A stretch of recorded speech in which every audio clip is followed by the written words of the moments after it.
आपने कहा कि हरियाणा में बड़ी बात थी कि भी कांग्रेस की हवा चल रही है, सरकार आपकी बनी। उसके बाद राहुल गांधी ने भी अभी जब रिसेंटली एक प्रेस कॉन्फ्रेंस की थी, एक पूरा उन्होंने किया था जिसमें उन्होंने ये बताया कि वोट चोरी हुई हरियाणा में, और एक ब्राजीलियन मॉडल की बात भी कही थी कि 10 बूथों में 22 जगह पर उसका नाम फीचर कर रहा था।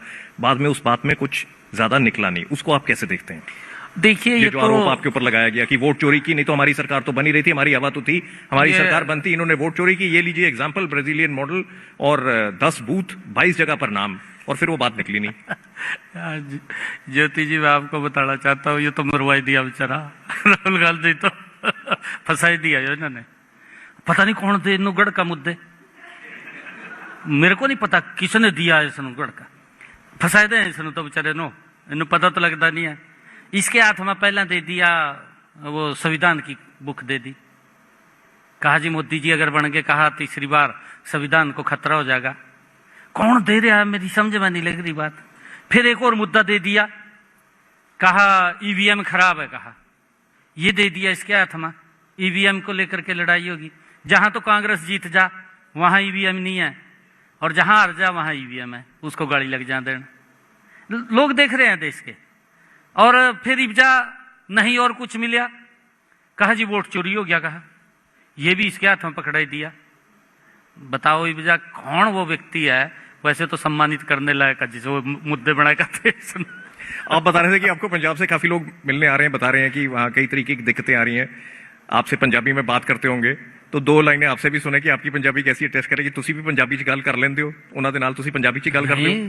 पूरी गल पंजाबी दे विच करदे हैं, क्योंकि साडा, मैं ज्योति जी आप नूं एक गल कहना चाहना है कि साडा 21 सूबा सी, 21 सूबा सीगा, 21 सूबा सी, ਤੁਹਾਡੇ ਵੱਡੇ ਭਰਾ ਹੈਗੇ ਹੋ, ਤੁਸੀਂ ਛੋਟੇ ਭਰਾ 21 सूबा सी ज्योति जी। ਜੀ मैं पंजाब दे लोकां नूं एक गल कहना है, मैं उन्हां नूं अज भी ये गल कहंदा, मैं कहा तुसी अज भी इस गल नूं वेखिए कि अज भी साडी घर दी छत एक ही है, अज भी घर दी छत एक ही है, अज भी साडा बेड़ा एक ही है। 2 भरा हैं, अलग हो गए, की गल हुई? भरा ही है ना, 80 छोटे भरा हैं, बड़े भरा हैं। ये बड़े भरा ने मन बना लिता कि आने वाला समय वो भारतीय जनता पार्टी का होगा, नरेंद्र मोदी जी का। चलो थोड़ा पंजाबी का टेस्ट पास हो गया, थोड़ा पंजाबी का टेस्ट पास हो गया। एक और आपका पैरामीटर था जिसके ऊपर आपको जज किया कि आपका पब्लिक के साथ कांटेक्ट कितना है, तो उसके ऊपर बहुत हाई रेटिंग आई आपकी कि पब्लिक के साथ कांटेक्ट बहुत है। जो हमने भी देखा कि आपको मिलने आओ और अगर गलती से आपको बोल दिया कि आपके साथ ही चलते हैं, हम पहुंचते हैं, आप आइए, जब तक आप निकलते हैं वहां इतनी भीड़ लगी होती है, उन्हीं के साथ मिलते मिलते आधा 1 घंटा तो आप और लगाते ही हैं कहीं पर भी पहुंचने से पहले, क्योंकि आपके पास वहां पर लोग बहुत आते हैं। लेकिन जो आप रात के 11 बजे मीटिंग कर रहे हैं, 12 बजे मीटिंग कर रहे हैं, 1 बजे मीटिंग कर रहे हैं, डॉक्टर कहते हैं कि 8 घंटे सोना चाहिए कम से कम, 8 घंटे 9 घंटे। आप कितने घंटे सोते हैं और कैसे काम चलता है, एक बार आप लोगों को यह भी बताएं, क्योंकि ये एडवाइस बड़ी क्लियर है कि अगर आप किसी टॉप पोजीशन पर हैं, आपकी नींद पूरी होनी चाहिए। ये अलग से बताऊंगा आपको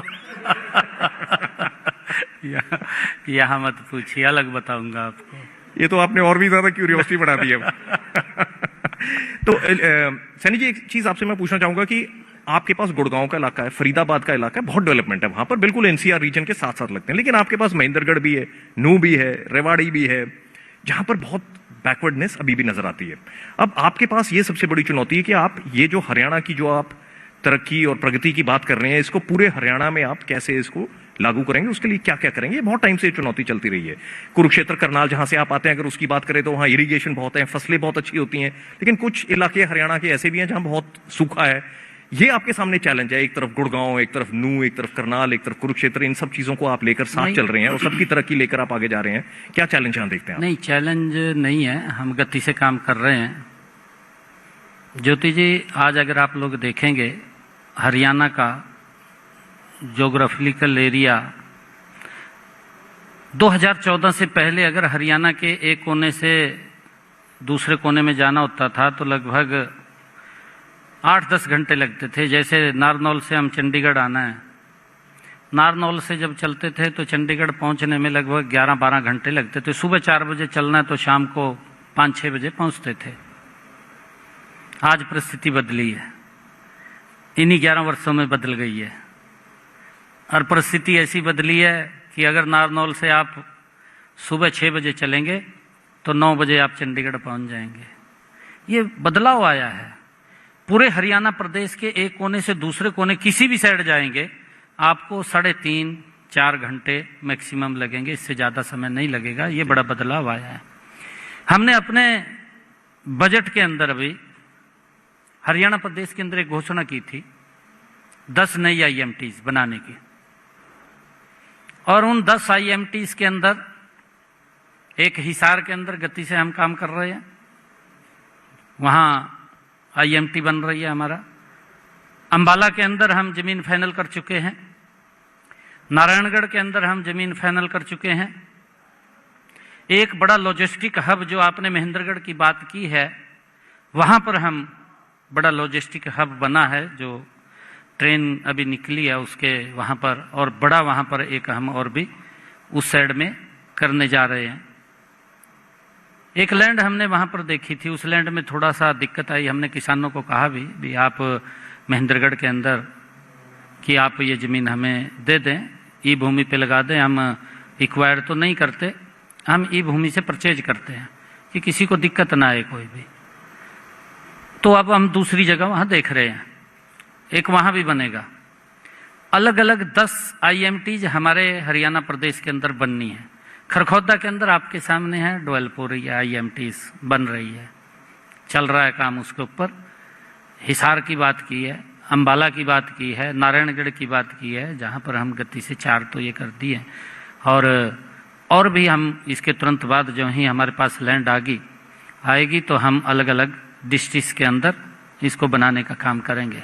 सैनी जी, हमने अलग से इसके लिए हॉर्टिकल्चर के अंदर भी काम किया है, क्लस्टर्स बनाए हैं हमने किन्नू का जैसे क्लस्टर सिरसा के अंदर है बड़ा, क्योंकि किन्नू की खेती बहुत ज़्यादा वहाँ होती है।